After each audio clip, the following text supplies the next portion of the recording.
Hey, join me on this beautiful spring day to go into school, get some things done. We have 7 days until summer. I just want these days to go smoothly so I can have fun with the kids before they won't be mine anymore. Come along with me.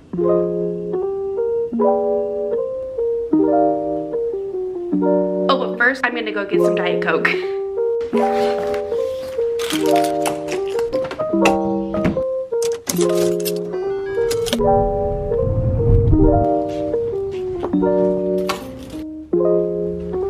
I'm in my classroom now. First I need to make a to-do list so then I can feel productive as I check things off. Oh, and I have my Diet Coke.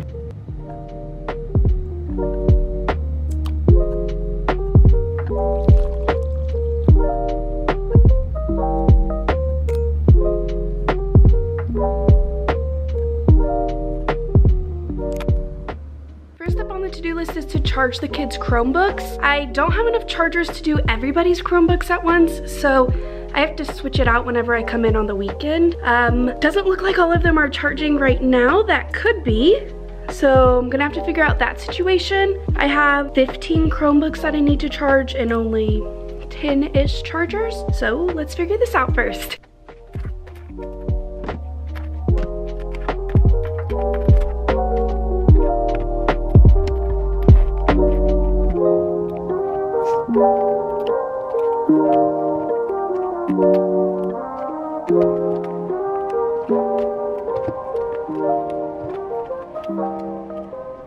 Oh yes, so satisfying. All the chargers plugged in. The reality.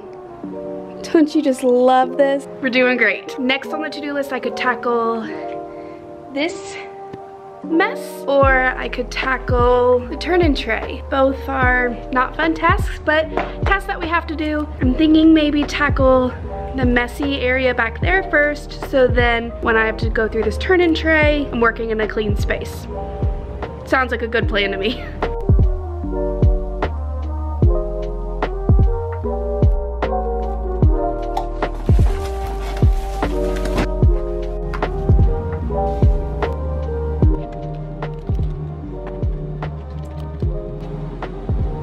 Oh, there's another.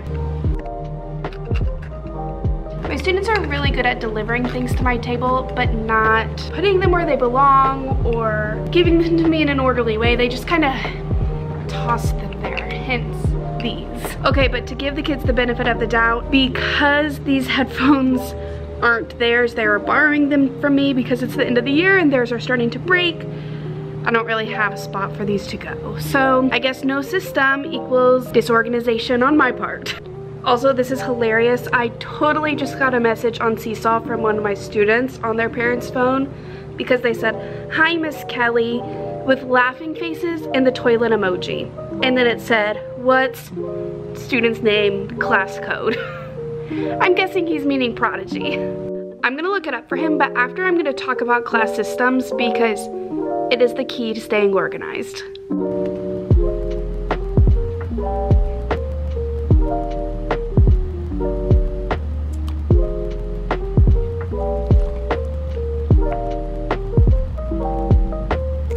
As I put stuff away and just try to organize the stuff that's on this table, let's talk about the class systems I just brought up a second ago. I know I mentioned that my kids just like to put things on my table without putting it where it belongs or putting it in a neat way, but I realized the only things that they give me like that are things that I don't have a clear system for. So for example, with those headphones, they're just borrowing those from me. I don't have a spot for them in the room. It's just theirs have broke recently, and so I grabbed a pair from the closet, said, "Here, use these," and then they just toss them on this table when they're done. So it's not their fault, they're just throwing things at me, which adds to whatever mess is here. Everything else, for the most part, has a designated spot in the room. So boxes of crayons, boxes of markers, papers to turn in, their folders, books, everything has its own designated spot. But then like random things, like kids have borrowed these erasers from me, or this glue, it should be in this box of glue over there, but it just ended up over here because I don't have any excuse for this glue. But these, I just had loose tickets out because That's my responsibility to put them away. My big scissors. Post-it notes. Well, I do have a container for post-it notes, but it's not a defined expectation at the beginning of the year to put the post-it notes back in that. But nothing over here is something that is very clear to them of where it should go aside from the glue. Everything else they've just tossed back to me because they either know it's mine or they just didn't know where to put it, like those headphones. Systems are the key to staying organized as a teacher and for your students. All of your systems should be self-sufficient by the kid. From day one, put the systems in place and your classroom will be organized. I mean, you might have to do like refreshers for expectations, but try not to change things around. I know I like to change things, but that's when confusion happens. And so stick to a system at the beginning of the year and keep it that way. It will help your sanity so much. That was a really long-winded way to say systems are key to organization. If you want to see what the systems are that I have in place, comment below. I'll make a video just about the systems that the students use on a daily basis to keep our classroom organized. That's it.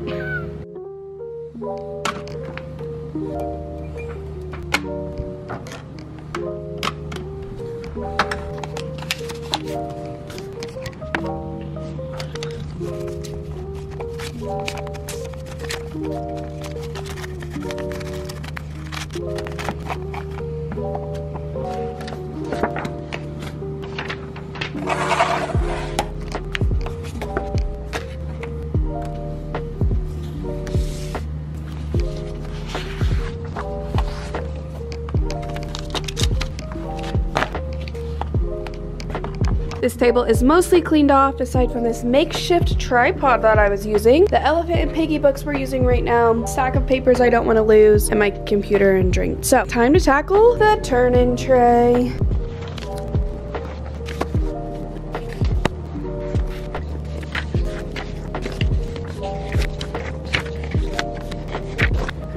Grading papers after a sub is always so interesting. I know they can do better.